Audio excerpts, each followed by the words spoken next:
मेरा नाम दीप्ति है। आज मेरी शादी को 4 साल हो गए। मैं उदास बैठी हुई थी और सोच रही थी कि अब तक ये घर सूना है, अभी तक ये आंगन खाली है, अभी तक मेरी गोद भी खाली है।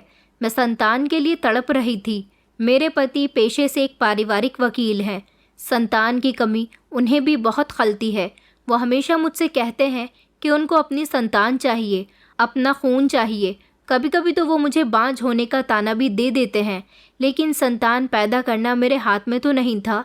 मैं सिर्फ ऊपर वाले से प्रार्थना कर सकती थी। वो 24 जनवरी की सुबह, जब सर्दी बहुत पड़ रही थी, सुबह सवेरे मेरी आँख एक अजीब से शोर से खुली थी। सर्दी इतनी ज़्यादा पड़ रही थी कि बिस्तर की गर्मी से उठने का मन नहीं कर रहा था, लेकिन शोर किस बात का था ये देखने के लिए मैं रज़ाई से निकली और जैसे ही दरवाज़ा खोल कर देखा तो एक भीड़ ने मेरा स्वागत किया था। सबकी नज़रें हमारे घर की चौखट पर जमी हुई थी। मैंने आगे होकर देखा तो मेरे होश उड़ गए। एक छोटी सी बच्ची सफ़ेद रंग की चादर में लिपटी हुई हमारी चौखट पर पड़ी रो रही थी। मैंने कहा, अरे ये बच्ची कौन है और यहाँ पर क्या कर रही है? अभी मोहल्ले की एक औरत कहने लगी कि पता नहीं ये किसका पाप है, कौन इसे रात के अंधेरे में यहाँ छोड़ कर गया है। पहले तो लोग मोहब्बत में अंधे होकर गलत कदम उठा लेते हैं, फिर ऐसे मासूम बच्चों की जिम्मेदारियां उठाना नहीं चाहते। पता नहीं किसने इसे वकील साहब के दरवाजे पर फेंक दिया। तभी दूसरा आदमी कहने लगा कि अरे इसे उठाओ और कचरे में फेंक दो, क्या पता किसकी गंदगी है ये। मैंने कहा कि बस खामोश हो जाइए आप लोगों को दिखाई नहीं देता कि ये बच्ची रो रही है। मैंने झुककर उस बच्ची को अपनी गोद में ले लिया। वो बहुत कमज़ोर थी। ऐसा लगता था जैसे सिर्फ 10-15 दिन की बच्ची है और बड़ी मुश्किल से सांस ले रही थी। मैंने सब लोगों को वापस जाने को कहा और ख़ुद दरवाज़ा बंद करके बच्ची को लेकर घर के अंदर आ गई थी। मेरे पति मानव तो उस दौरान किसी केस के सिलसिले में शहर से बाहर गए हुए थे। मैंने सोचा कि जब वो वापस आ जाएंगे तो उनसे इस बच्ची के बारे में बात करूंगी। ये बच्ची बड़ी ही प्यारी थी, लेकिन मुझे ये नहीं पता था कि वो इस बच्ची को एक्सेप्ट करेंगे या नहीं। वैसे भी मेरी शादी को 4 साल हो गए थे और अभी तक मेरे भाग्य में संतान नहीं थी। क्या पता ऊपर वाले ने मेरी सूनी गोद इसी तरह से भरनी चाहिए थी। इस मासूम बच्ची को देखकर मुझे इससे मोहब्बत जागने लगी थी। ऐसा लगता था जैसे इस बच्ची के आने से इस घर का खालीपन ख़त्म हो जाएगा। अगले 2 दिन तक मैंने 2 दिन तक इस बच्ची का बहुत अच्छे से ख्याल रखा था, ऐसे कि जैसे वो मेरी अपनी संतान हो। तीसरे दिन जब मानव घर वापस आए, जैसे ही उन्होंने घर के अंदर कदम रखा और बच्ची को मेरी गोद में देखा तो उनके चेहरे का रंग बदल गया था। उन्होंने कड़क आवाज़ में कहा कि ये किसकी बच्ची गोद में लेकर घूम रही हो। मैंने कहा कि आपके पीछे एक सुबह कोई इस बच्ची को हमारे दरवाजे पर छोड़ गया था। बेचारी बहुत बीमार थी, मैंने इसका बहुत ख्याल रखा है। मुझे इससे लगाव हो गया है मानव। मुझे लगा कि मेरे पति को इस बच्ची पर तरस आ जाएगा, लेकिन उन्होंने तो गुस्से से कहा कि तुम्हें क्या हक है कि मुझसे बिना पूछे किसी के बच्चे को अपने घर में रखने का? क्या पता ये किसका पाप है और तुम किसके पाप को इस घर में लेकर आ गई हो। मैं उनकी बात पर शर्मिंदा हो गई। मैंने कहा कि ये आप किस तरह की बातें कर रहे हैं? मुझे आपसे ऐसी बातों की उम्मीद नहीं थी। आप तो पढ़े लिखे समझदार इंसान हैं और आप ऐसे कैसे कह सकते हैं? मेरे पति ने तो मेरी बात पर अपनी नज़रें फेर ली थीं। फिर कहने लगे कि ये बच्ची इस घर में हमारे साथ नहीं रह सकती। जिस तरह ये बच्ची हमारे दरवाजे पर आ गई थी, इसी तरह तुम इसे आधी रात के समय किसी और के दरवाजे पर छोड़ देना। मैं उनकी बात सुनकर हैरान रह गई और खामोश हो गई और काफ़ी देर तक उसे अपने गले से लगाकर सोचती रही कि अगर मैं भी इस तरह इसे ठुकरा दूंगी तो क्या ऊपर वाला मुझे माफ़ कर देगा? नहीं, मैं इस बच्ची के साथ गलत नहीं होने दूंगी। अगर कोई इसे हमारे दरवाजे पर छोड़ गया था, इसकी कोई पहचान नहीं है, इसका कोई अपना नहीं है, तो इस सब में इस मासूम का क्या कसूर है? ये एक मासूम बच्ची है। क्या इसकी गलती ये है कि इसने एक ऐसी माँ की कोख से जन्म लिया जिसने इसे खुद से अलग कर दिया? नहीं नहीं, ज़रूरी नहीं कि कोई माँ ऐसा कैसे कर सकती है कि जानबूझकर अपनी औलाद को खुद से अलग कर दे। ऐसा भी तो हो सकता है कि उस औरत की कोई मजबूरी रही हो। मेरे दिमाग में कई तरह के सवाल आ रहे थे, लेकिन अब कुछ भी सोचने का समय नहीं था। मेरे पति गुस्से से भड़क रहे थे और कह रहे थे कि या तो इस घर में ये बच्ची रहेगी या फिर मैं रहूँगा। तुम्हें इसे घर से निकालना ही होगा। लेकिन मैंने अपने पति से साफ इनकार कर दिया और कहा कि अब ये जिम्मेदारी मेरी है। ये मुझे मेरे घर के दरवाजे पर मिली है। इसका मतलब ऊपर वाले ने इसे मेरे पास भेजा है। मैं इसे खुद से दूर नहीं करूँगी। मेरी इस हरकत पर मानव मुझसे नाराज़ हो गए थे और कई दिनों तक तो उन्होंने मुझसे बात भी नहीं की थी, लेकिन मैंने इस बच्ची को नहीं छोड़ा और इसका नाम भी रख दिया, तमन्ना। मैं हर रोज़ इसका ख्याल रखती, इसके लिए प्रार्थना करती। मोहल्ले के लोग भी अब छुप छुप कर बातें करने लगे थे, लेकिन मैंने उनकी तरफ ध्यान देना छोड़ दिया था। तमन्ना रात को रोया करती थी। उसके रोने की आवाज़ से मानव को गुस्सा आता था। वो कई बार चिढ़ जाते थे और मुझे डांटने लग जाते थे, मगर मैं चुपचाप उनकी डांट बर्दाश्त किया करती थी। मैं जानती थी कि जिस दिन ये बच्ची मेरे हाथों से निकल गई, वो दिन मेरी ज़िंदगी का आखिरी दिन होगा, क्योंकि मैं उसे बुरी तरह से अटैच हो गई थी। उससे 1 मिनट की भी दूरी बर्दाश्त नहीं कर सकती थी। कई हफ्ते इसी तरह से गुजर गए थे। मेरे और मेरे पति का रिश्ता ठीक से नहीं चल रहा था। वो मुझसे ढंग से बात भी नहीं करते थे, लेकिन मैं फिर भी उनके करीब जाकर उनसे बात करने की और उन्हें समझाने की कोशिश किया करती थी। तमन्ना के आने के बाद मेरी ज़िंदगी बदल चुकी थी। मेरी हर खुशी इससे जुड़ गई थी। एक दिन मेरे पति जब कोर्ट से घर आए तो उन्होंने कहा कि मोहल्ले वाले हमारे बारे में तरह तरह की बातें बना रहे हैं। अभी समय है, इस बच्ची को छोड़ दो। मैंने कहा, आप लोगों की बातों पर ध्यान मत दीजिए, कम से कम मेरी खुशी का तो ख्याल रखिए। मैं इसके साथ कितना खुश रहती हूँ। मेरे पति खामोश हो गए थे। उसके बाद उन्होंने कुछ नहीं कहा। मैंने अपने पति के पीछे खामोशी से तमन्ना के लिए शॉपिंग भी कर ली थी। उसके लिए कुछ कपड़े खरीद लिए थे, खिलौने और उसकी ज़रूरत का हर सामान। वो जब मुझे देखकर मुस्कुराती तो मुझे ऐसा लगता था जैसे सारी दुनिया मेरे कदमों में रख दी गई है। एक रात तमन्ना ने रोना शुरू कर दिया। शायद उसके पेट में दर्द हो रहा था। मैं उसे सीने से लगाकर खामोश करवाने की कोशिश कर रही थी। उसी समय मानव कमरे से बाहर आ गए और गुस्से से कहने लगे कि दीप्ति, ये क्या तमाशा लगा रखा है यार। रात को मैं सुकून से सोना चाहता हूँ, लेकिन जब से ये बच्ची घर में आई है मेरा सारा सुकून ही ख़त्म हो गया। तुम्हें आइडिया नहीं है कि लोग हमारे बारे में कैसी कैसी बातें कर रहे हैं। तुम किसी के पाप को पाल रही हो। मानव की बातें सुनकर मेरी आंखों में आंसू आ गए थे। मैंने कहा कि अगर ये किसी का पाप है तो क्या हुआ, अब ये मेरे पास आ गई है तो ये मेरी खुशकिस्मती है। लेकिन मेरे पति के चेहरे पर तो सख्ती भरे एक्सप्रेशन थे। वो सुबह के समय जब अपने ऑफिस चले गए तो फिर शाम तक घर वापस नहीं आए थे। मैं सोच रही थी कि उनके दिल में कभी ना कभी इस बच्ची के लिए मोहब्बत ज़रूर जागेगी, लेकिन वो तो इसे एक्सेप्ट ही नहीं करना चाहते थे। कुछ दिन बाद मेरी एक दोस्त शीतल हमारे घर पर आई। वो जानती थी कि मैं काफ़ी समय से बच्चे के लिए तड़प रही हूँ। जब मैंने उसे तमन्ना के बारे में बताया तो वो थोड़ी जज्बाती हो गई।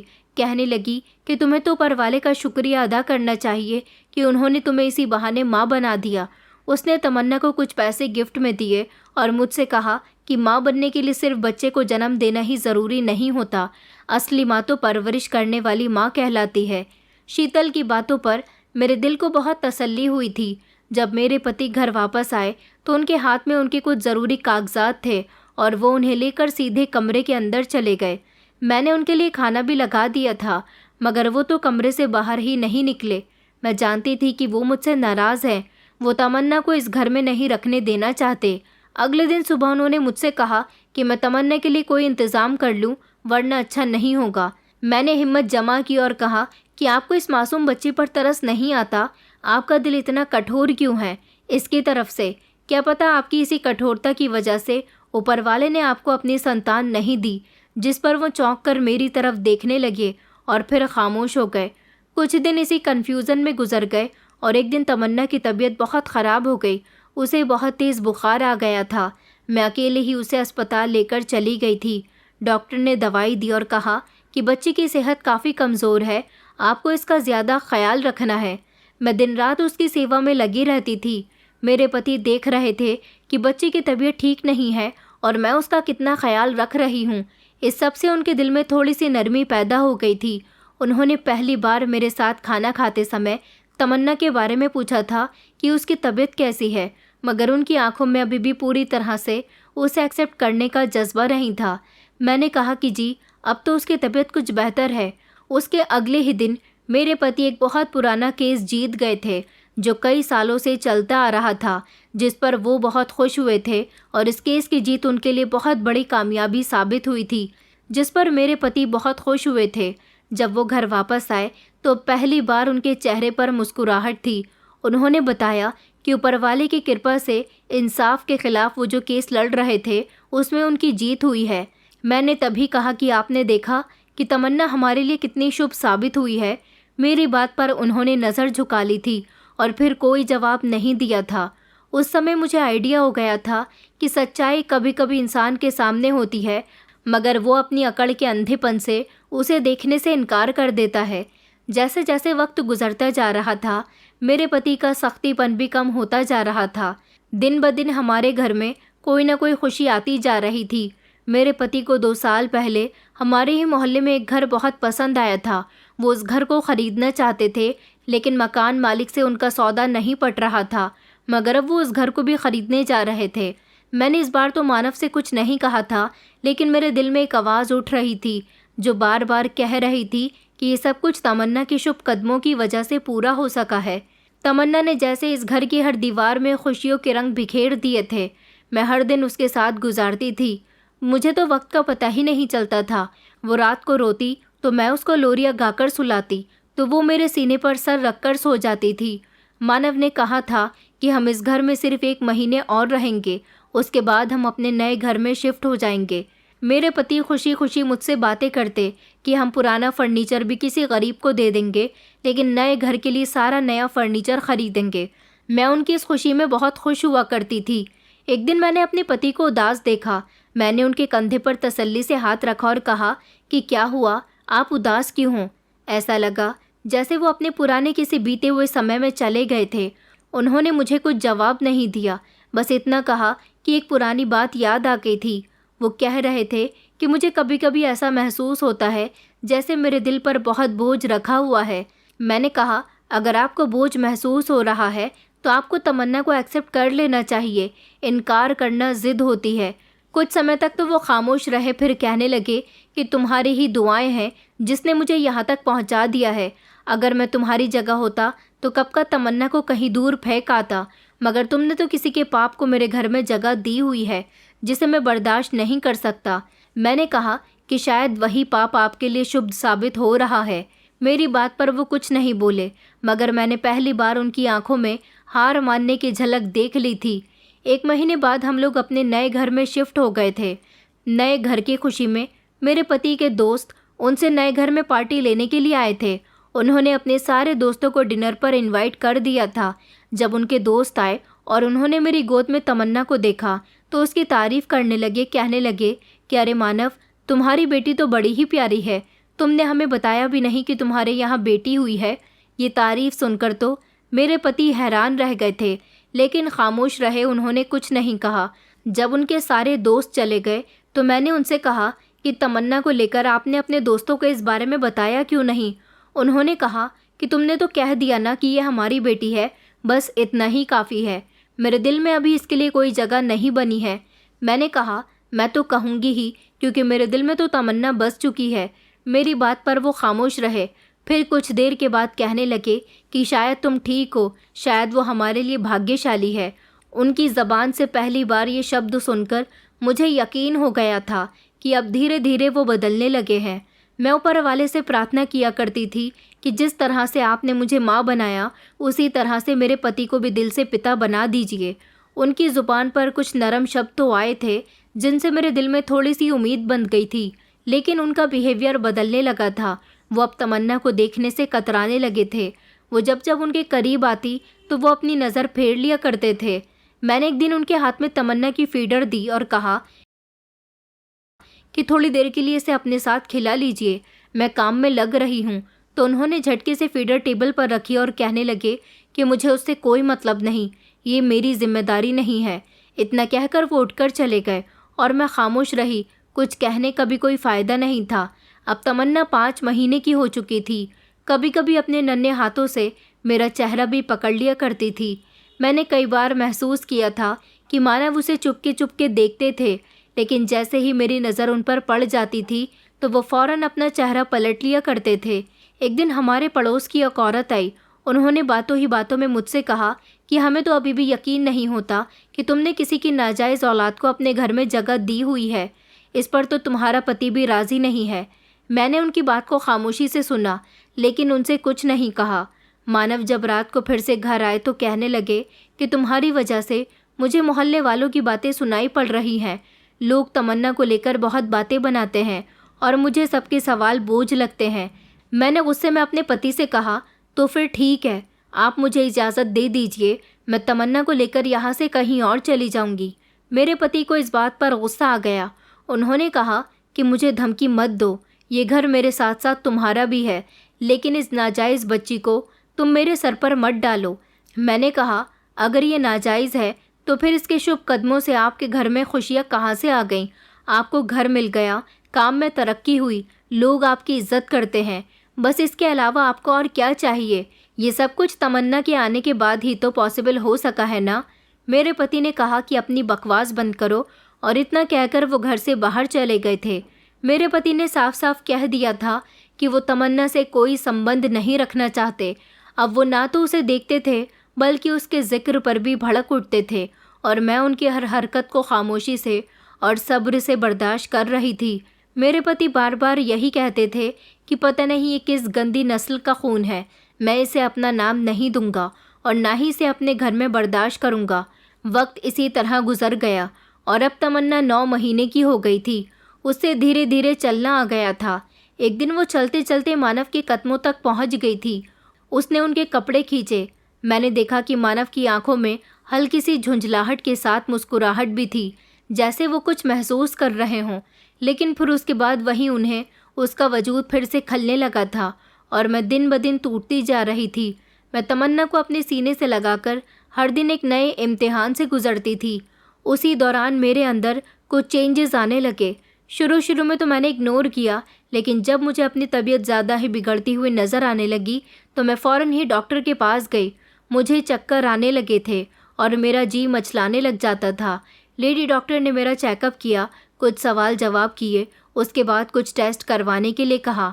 टेस्ट रिपोर्ट के बाद उन्होंने मुझे कुछ ऐसा बताया जिसे सुनकर मैं हैरान रह गई थी।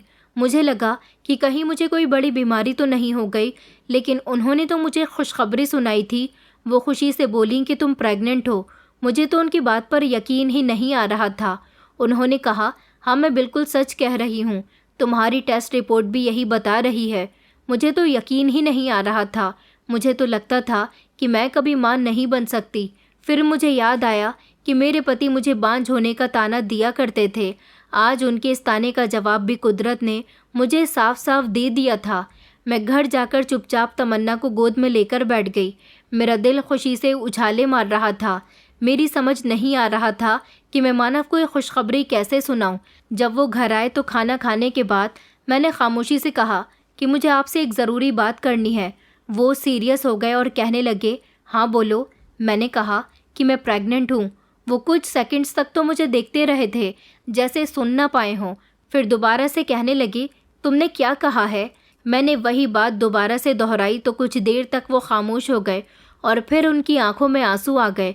उन्होंने मुझे गले से लगा लिया और कहा कि ये तो बहुत खुशी की बात है। मैंने सोचा कि अब उनके दिल में तमन्ना की तरफ से थोड़ी सी नरमी आ जाएगी, लेकिन अगले ही दिन से उनका बिहेवियर अजीब सा हो गया था। वो तमन्ना से पूरी तरह से कटने लगे थे, यहाँ तक कि अगर वो उनके करीब से गुजरती तो वो उसे गुस्से से देखने लग जाते थे। एक दिन मैंने देखा कि तमन्ना चलते चलते मेरे पास आ गई थी और उसने मेरे कपड़े पकड़ लिए थे। तभी मेरे पति ने उसे डांट कर कहा कि दीप्ति से दूर रहो। मैंने चौंक कर उनकी तरफ देखा। उन्होंने मुझे जवाब दिया कि मैं इस मनहूस का साया भी अपने आने वाले बच्चे पर नहीं पड़ने देना चाहता, तुम इससे दूर रहा करो। मैंने कहा कि ये वही बच्ची है जिसके शुभ कदमों से हमें इतनी बड़ी खुशखबरी मिली है और आप इसे मनहूस कह रहे हो। उन्होंने कहा कि देखो, अब मेरा बच्चा इस दुनिया में आने वाला है। मैं ये बर्दाश्त नहीं कर सकता कि मेरे बच्चे के साथ किसी के नाजायज़ औलाद रहे। मैं उनकी बात सुनकर टूट कर रोने लगी, क्योंकि मैं उनको काफ़ी समझा कर थक गई थी। उन्होंने उसके कपड़े और खिलौनों को भी घर के एक कोने में रखवा दिया था और बार बार मुझसे कहते थे कि इससे दूर रहो। एक दिन मानव ने मुझसे कहा कि मैंने तमन्ना के लिए एक अनाथ आश्रम में बात कर ली है, कल तुम इसे वहाँ छोड़कर आ जाना। मैंने मजबूती से तमन्ना को अपने सीने से लगाया और कहा कि देखिए मानव, ऐसा मैं कभी नहीं करूँगी, कभी भी नहीं। तो उन्होंने मेरी आंखों में आंखें डालकर कहा कि अब वक्त आ गया है कि फैसला हो ही जाए। अब या तो ये बच्ची इस घर में रहेगी या फिर मैं। तुम्हें हम दोनों में से किसी एक को चुनना पड़ेगा। मैंने कहा कि नहीं, ये मेरी बेटी है, मैं इसे खुद से दूर नहीं करूँगी। उन्होंने कहा कि तुम गलतफहमी में हो, हमारे असली संतान तो अब इस दुनिया में आने वाली है, ये तुम्हारी बेटी नहीं है और मैं चाहता हूँ कि तुम्हारा सारा ध्यान मेरे होने वाले बच्चे पर होना चाहिए, ना कि इस पर। मैं अभी मानव से कुछ कहने ही वाली थी कि उन्होंने अपने हाथ के इशारे से मुझे रोक दिया और कहने लगे कि बस मैं और बहस करना नहीं चाहता हूँ, या तो ये बच्ची इस घर से जाएगी या फिर मैं चुप रही क्योंकि मेरे पास कहने को कुछ नहीं बचा था। अगले दिन वो मुझसे बात नहीं कर रहे थे। तमन्ना को मेरे ही कमरे में कैद कर दिया गया था। जब भी वो बाहर निकलती, मानव अपना रास्ता बदल लिया करते थे। अब मेरी प्रेगनेंसी का लास्ट समय चल रहा था, शरीर भारी हो रहा था। असली बोझ तो मेरे दिल पर था, क्योंकि तमन्ना भी दिन ब दिन बड़ी हो रही थी। अब वो धीरे धीरे चल चल कर मेरे पीछे पीछे आ जाती थी और बोलने की कोशिश भी करती थी। मुझे मम्मी कहने लगी थी। मानव ने एक दिन उसके मुंह से मुझे मम्मी कहते हुए सुन लिया तो गुस्से से कहने लगे कि इसे बातें मत सिखाओ कि वो तुम्हें अपनी माँ समझे। तुमने सिर्फ इसको पाला है, इसको जन्म नहीं दिया, जो तुम इसको माँ कहने का हक दे चुकी हो। मैं खामोश रही। मैं जानती थी कि मानव कभी नहीं बदल सकते। उसी रात मैं तमन्ना को अपनी गोद में लेकर सुला रही थी, तभी मानव मेरे पास आए और कहने लगे कि मैं तुमसे लास्ट बार कह रहा हूँ, कल इस बच्ची को अनाथ आश्रम छोड़ आना। तुम्हारी कंडीशन भी ऐसी नहीं है कि तुम 2 बच्चों का बोझ उठा सको। मैंने कहा, मेरे दिल ने एक को तो कबूल कर लिया है तो दूसरे को भी कर लेगा और दोनों बच्चे मेरे लिए बराबर होंगे। उन्होंने कुछ देर तक मुझे देखा, फिर कहने लगे कि तुम जो जिद कर रही हो उसका अंजाम तुम ही भुगतोगी। अगले दिन मानव ने एक रिक्शे वाले को बुलाया और कहा कि चलो इसे लेकर चलते हैं।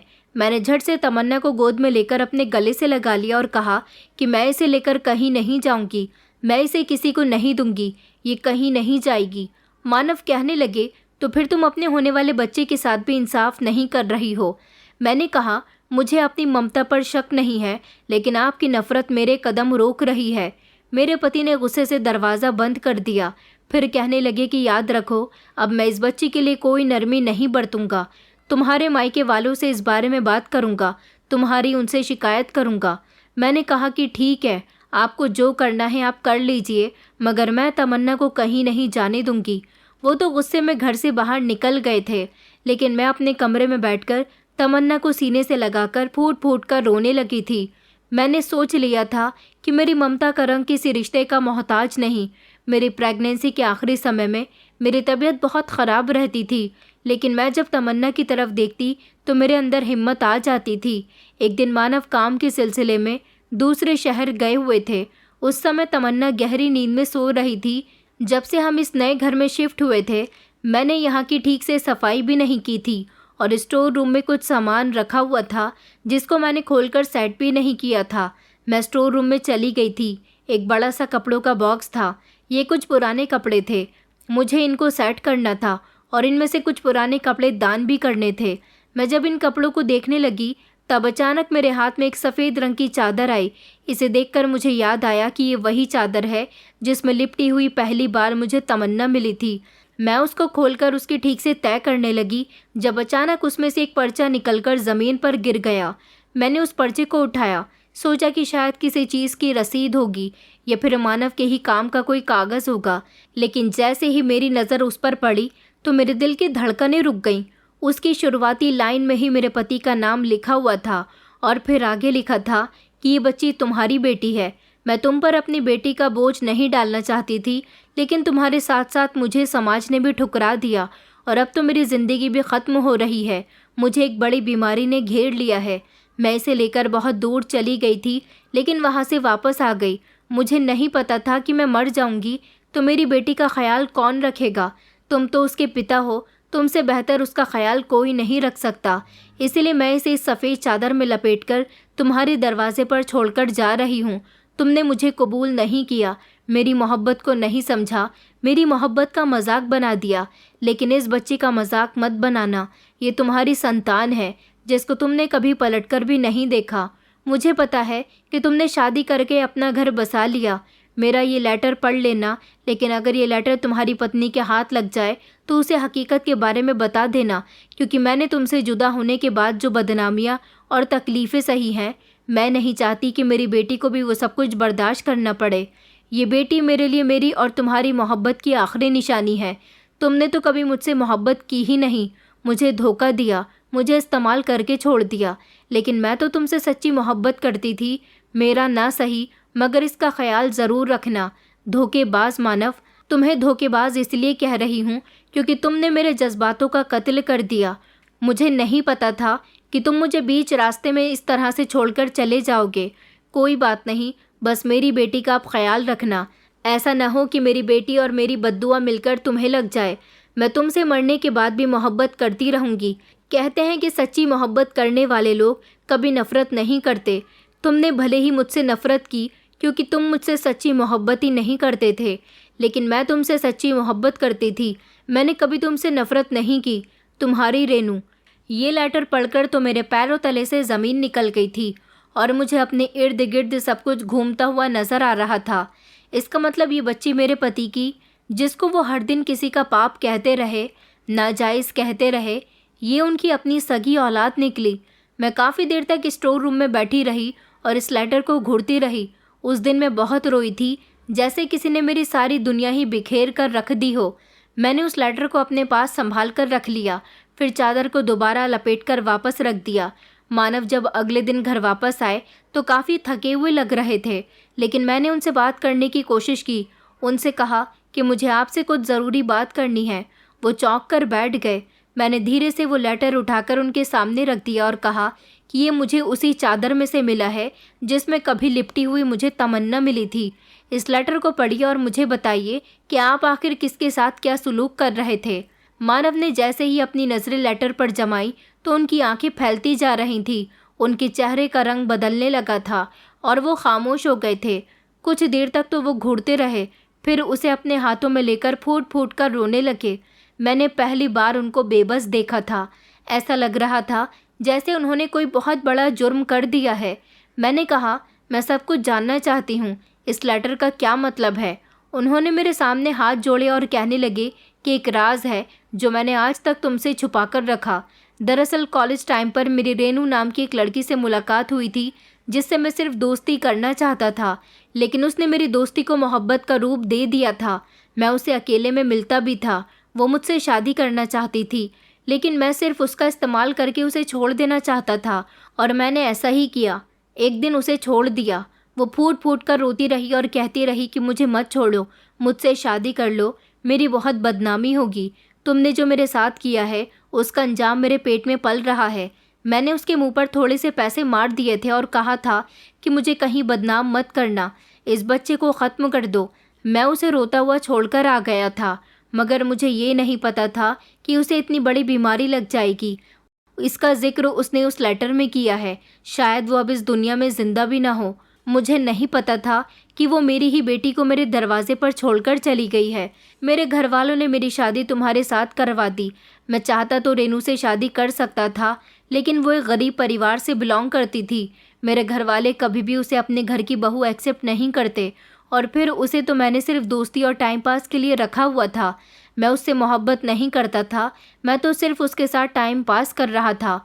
मुझे नहीं पता था कि वो मुझे मोहब्बत के रूप में बड़ी गहराई से महसूस करती थी। उन्होंने नज़र भरकर तमन्ना की तरफ देखा जो मेरी गोद में सो रही थी, और उसके चेहरे पर हाथ फेरकर कहने लगे कि ये मेरी निशानी है। उन्होंने कहा कि मैंने भले ही बहुत सारी लड़कियों से दोस्ती की, उनके साथ टाइम पास किया, लेकिन मुझे ये नहीं पता था कि मुझसे कितनी बड़ी गलती हो गई है। जिस रेनू को मेरी ज़रूरत थी मैंने उसे छोड़ दिया। मैं तुमसे माफ़ी मांगता हूँ दीप्ति। मैंने तुमसे भी कई सालों तक ये राज छुपा कर रखा, लेकिन मेरी बात का यकीन करो, जब से मेरी तुम्हारे साथ शादी हुई है मैं किसी गलत काम में नहीं पड़ा। रेनू ने इस लेटर में साफ साफ लिखा है कि उसकी ज़िंदगी के बहुत कम दिन बचे हैं और इसे मरने से पहले उसने लेटर सहित बच्चे को मेरे दरवाजे पर छोड़ दिया। एक दिन मेरा सामना रेनू की एक दोस्त से हुआ था, जब उसने मुझे ये बात बता दी थी कि रेनू इस दुनिया को छोड़कर जा चुकी है, मगर मुझे नहीं पता था कि मरने से पहले वो मेरी बेटी को मुझे वापस कर गई। इतना कहकर मानव फूट फूट कर रोने लगे, कहने लगे कि मैं ख़ुद को कैसे माफ़ करूँगा। मैंने हर दिन अपनी ही बेटी को पराया कहा, तुम्हारी ममता पर शक किया, और ये तो मेरी अपनी बेटी निकली। मैंने कहा कि अब फैसला आपके हाथ में है, आप इसको किसी दूसरे का पाप समझकर घर से निकालना चाहते थे। आज बताइए आप क्या करना चाहते हैं? ये तो आपका ही खून है, कैसे इसे घर से निकाल दें? मेरी बात पर मानव कुछ नहीं बोले। उन्होंने अपना चेहरा अपने हाथों से छुपा लिया। मैंने कहा कि ऊपर वाले ने तमन्ना को इस घर में भेजकर आपकी ये आजमाइश शुरू कर दी थी। मानव उठे और तमन्ना को अपनी गोद में लेकर कहने लगे कि मैंने तुम्हारे साथ बहुत जुल्म किया है बेटा। मैंने न सिर्फ तुम्हें ठुकराया बल्कि रेनू की आखिरी अमानत को भी ज़मीन पर रौंद दिया। उसी समय तमन्ना की छोटी छोटी आंखें खुलने लगी और वो जागने लगी तो मानव उसके चेहरे को देखते रहे और फिर धीरे से उसे अपनी गोद में लेकर सीने से लगा लिया और बिना आवाज़ निकाले रोने लगे। उनके चेहरे पर नरमी वापस आ गई थी जो सालों पहले कहीं छूट गई थी। वो उसके बालों पर हाथ फेरते रहे मगर कुछ नहीं बोले। वो तमन्ना को लेकर घर के कोने में बैठ गए और उसके माथे को देर तक चूमते रहे।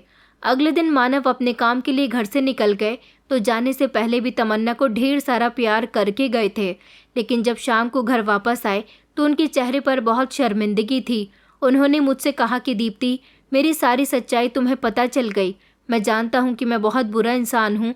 मैं तुमसे अपने किए की माफ़ी भी मांग चुका हूँ और मैंने दिल से तमन्ना को भी एक्सेप्ट कर लिया। मैं तुम्हारा भी गुनाहगार हूँ।